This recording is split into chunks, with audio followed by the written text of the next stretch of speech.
Welcome to Toy Fair University.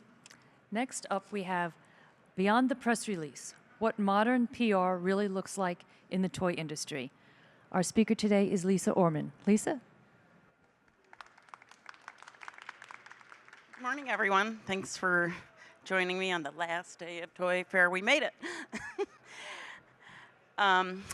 So our presentation today is, a lot of people think maybe the press release is dead.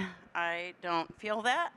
I think of the press release as the acorn of growing the tree of all of building awareness and stories and influencer work that we do. It's the story that we share with all of our outreach that we do.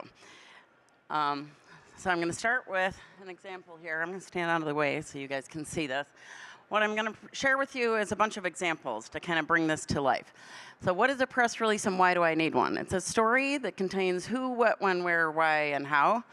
My degree is in journalism. I practiced journalism for 7 years, and every news story that you write has to have these elements. So our press releases have those elements. That's what journalists are looking for when we send this to them. Think of it as a written tool that blossoms into multiple uses. It's not hard news, so have some fun with it. We always use images of our clients' toys and products, always on the front page. Sometimes there are 2 pages. We don't get hung up about that. We always use a PDF as the format so that no matter what type of computer or phone or whatever people are receiving it in, they are going to be able to use it.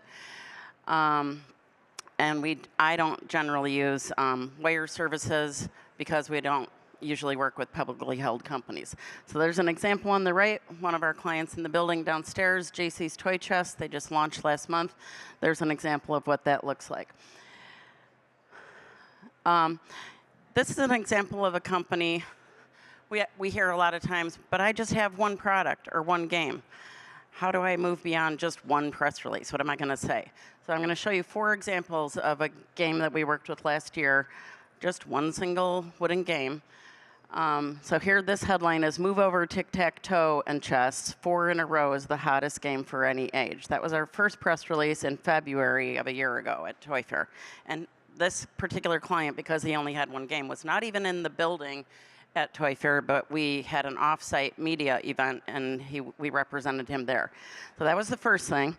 Then the second press release, Foros by Doran Toys, is an instant classic for kids, teens, and adults alike. Same exact product, but a different frame, okay? Like bringing families together and for all ages. Third press release, and that other one was in April, okay, following February. So we're getting some repetition going. Childhood joy is back to the future with face-to-face kitchen table games like Foros. The owner is actually on the left and with his granddaughter playing there, so kind of showing a generational game. And then the fourth one in July, it's elementary. 5th graders discover lessons of strategy and sportsmanship in about 10 minutes. So they were doing like a speed game thing at a school where the owner brought the game into the school. So here's 4 press releases, just one game, but it hit different media audiences. We got press coverage from all 4 of them. It's just showing you the importance of coming up with different angles, different headlines, and different ways of talking about the same thing. Our typical cadence is a launch press release. We do holiday seasonal PR. If they win an award or multiple awards, we'll do an awards PR, community involvement, things like that. This example is using our press release. So we write copy. We really think of ourselves as storytellers. It all starts with a client Zoom call at the beginning, and we try to have these monthly with the client to ask, what's new? What are you hearing back from your customers, whether they be retail customers or consumers? What's your why? Why did you develop this game or toy? What do you hear about how it's being used? What do people love about it? What's better, best about it? In the market and from your research, what do you understand to be different and better and how it's used? So we really do think of ourselves as storytellers. So we write this press release, the client approves all the language in it, and then we use that then for copy pasting into into various other uses. So this one was about the Harry Potter plush for our client Kids Preferred. This one we sent to parents.com with a note referring to previous stories that reporter had written about Harry Potter licensed toys, but not in the baby toy category. And lo and behold, she ended up using it and naming them one of the best toys of the year later in the year. So in the case of plush, which is a very crowded category, it can't be just cute to win a major award like Parents or Good Housekeeping Best Toy of the Year. So now it's a major media publication that they're being in, but also a recognition as an award. So it can't just be cute. Baby toys especially need developmental features that are described in the press release in an authoritative, credible way. And it needs to show the importance of product details and descriptions and context to catch the journalist's attention. So much of our work is visual in messaging, so wordless messaging. Very important when there's a collection to show. I'm always telling my clients, like, they'll say, well, we love Dobby. And I'm like, well, who doesn't love Dobby? But if we only show a picture of Dobby in our press release, visually, the reporter could get the impression, oh, they have a Dobby. No, they have a whole collection of all of the Harry Potter characters. So if they truly have a collection, I'm always trying to get them to visually show that at a glance so that the media can get that impression when they're opening our press release. So this is the goal. Once they have them, and there's a really strong chance the products will be included once they've gotten the asked for samples and received them. Here's an example for our client Igloo Books. They had 3 advent calendars that inside, it was quite large, about 3 feet tall and flat, and inside every day was a small storybook or little activity. Because of that, they're able to be reused year after year, so that was a big defining feature that we were trying to play up. So we were recognizing that pretty much all media are going to do some story at the holiday season talking about just cool advent calendars and maybe like non-candy advent calendars. So we just wanted to be, those stories are happening with or without us. We wanted it to be with us. So that was the frame that we were taking, and to try to explain clearly in our press release how these were different and the fact that they were reusable every year and that they encourage reading and more. So again, we showed the 3 different ones. I don't think there's much use in just showing this. I think it could be misleading to think that it's like a jigsaw puzzle box or a book cover. So we wanted them to show what's inside. We're always saying, where's the what's inside photo? So we had that. So we did have that. They actually didn't have that photo when we started with them, but we had a little bit of time before we really needed to get the press release out. So we said, let's just take a beat. Can you get that photo? Can you make it? Let's wait for that. So it's important to be an advocate for what you need to get the press to make it look good. So then from that press release, this is an example of a media hit that came from it. This ended up in the Fox Holiday Gift Guide.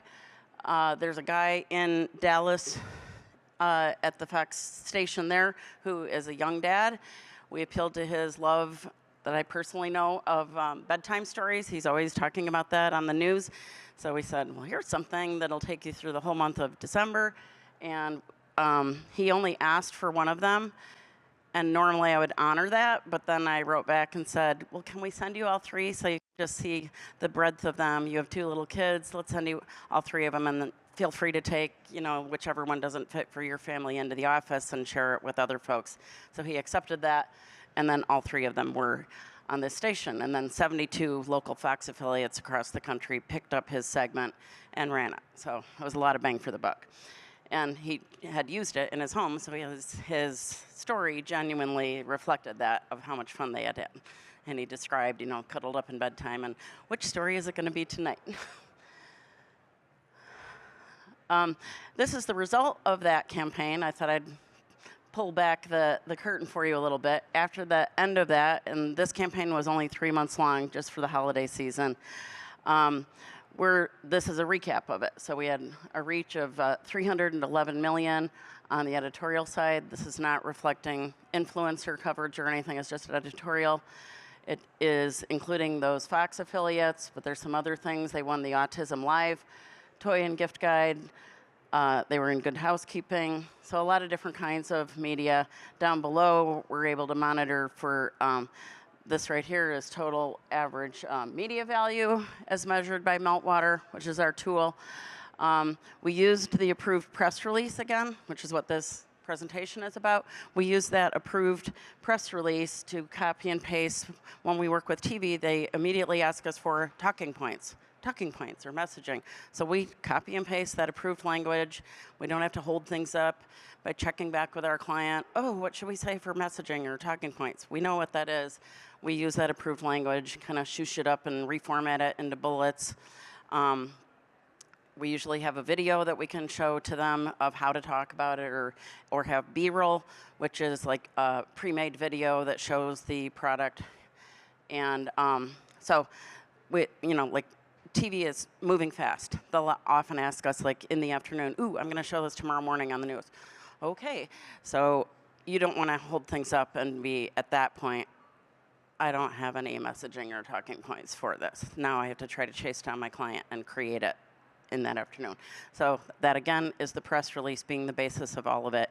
If you have a solid story and it's already approved, you're good to go then for that. We do use award wins or non-competitive media along with refreshed PR as follow-up with media. So what I mean here is if we get, say, that Fox TV story, and if the story comes out really nice like that one did, and with him telling his personal narrative about it, we'll use a TV link and send it to like some of our digital media or newspaper media and say, I know I talked with you last week about this, and I don't know if you've decided to use it in your story, but I just wanted to share with you this really sweet moment that was on Fox. They don't regard Fox as a competitor, and so it's just showing them both implicitly, this TV station thought this was newsworthy, and look how nicely this came out. But it doesn't make them think, well, my competitor already did this. Why would I also do a story now?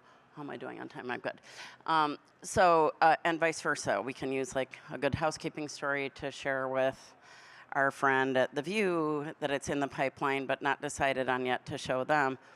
Good Housekeeping said this is one of the best toys of the year, and it will further it along. So. This is just another example. I'm just trying to pepper you with ideas to kind of get your brains going and to see how we use different kinds of press releases. This one is to highlight product differences, especially in crowded categories like games. There's just so many games out there. This is squishies. Tactile things are so popular these days. Plush is another one. Construction toys are another kind of crowded category. So first of all, a client isn't going to become our client if we can't suss out with them in the first phone call what makes them better, different, best, something that is truly newsworthy. So then once we've sussed that out in that phone call, then that's going to translate into the press release. So in this case, their squishies are able to, see it says, proves they're experts of squish as well as fuzz with Mushme's. So one of the things in there is that you can, if you get dog fur on it or carpet fuzz, you can wash with a little soap and water and it'll come off and it's good as new and sticky, just like it's meant to be. So we suss all that out in the press release, calling out what makes it different so that a reporter can immediately understand what we're talking about with the product. Here's the result of that. Good Housekeeping, 48 most popular Christmas gifts. And they're saying right in there why we picked it. These viral fidget gadgets are popular for their soft, satisfying textures. Kids love peeling apart the layers and squishing them back together. Exactly what we said in the press release. Okay, so the product has to live, though, up to the descriptive writing when they try a sample. So we never, gloss over the truth or exaggerate or try to say something that it's not going to live up to the hype. what's the good of that? Because we're going to send them a sample, and it needs to live up to it. So we're trying to really carefully make sure that our press release is calling out things that they're going to find themselves to be true when they get a chance to use it. This is, for the same campaign, an example of an influencer family using it. We love these guys. This campaign overall had 40 influencers, and they post 74 times, meaning on more than one channel or more than one time on one channel. Their total reach of this one was 217,000. And the value of it, estimated media value is what that says there, was over $500,000. And I'm going to try to, do you guys have to click on that, or do I to get this to play? Okay.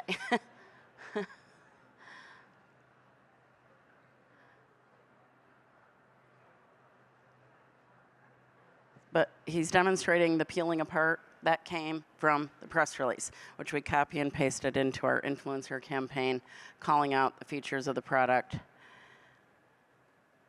It's not necessarily intuitive that they would realize that that's what they should be doing with the product if it wasn't in the messaging that came to them in the first place.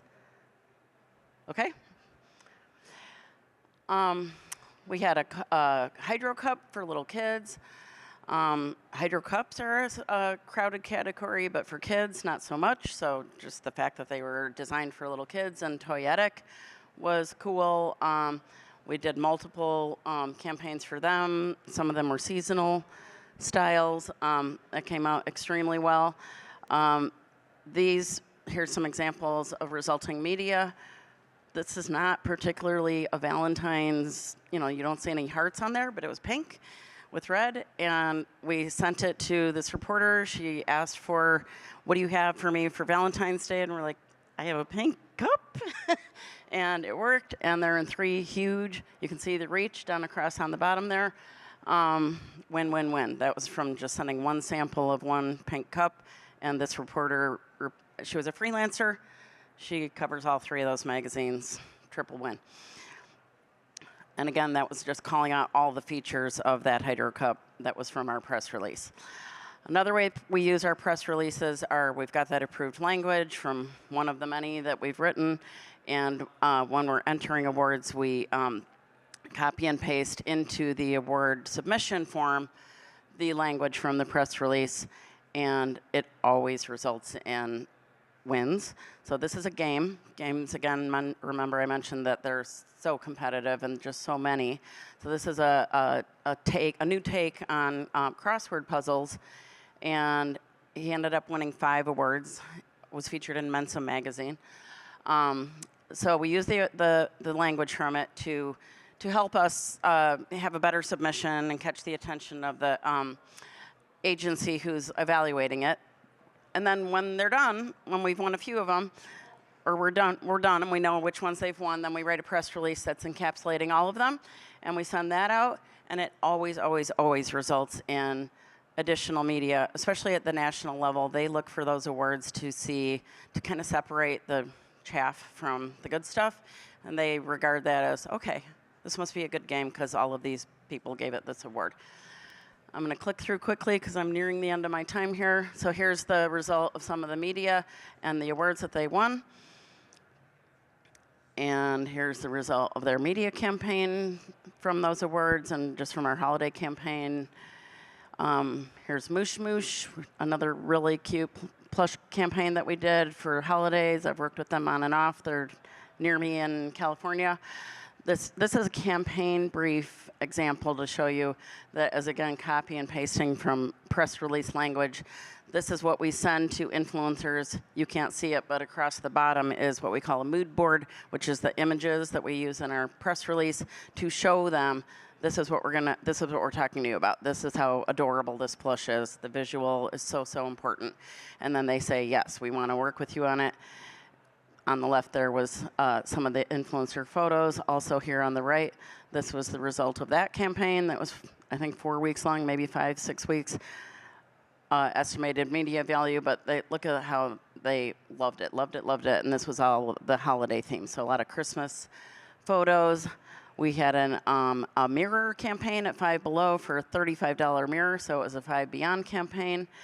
I'm going to skip over these videos because we're running out of time, but these were all people walking into the store and then discovering the mirror on shelf and then taking it home.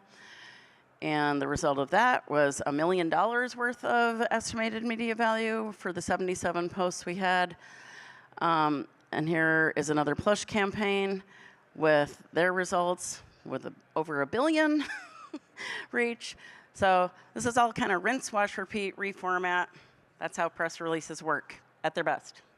Thank you. Appreciate your attention.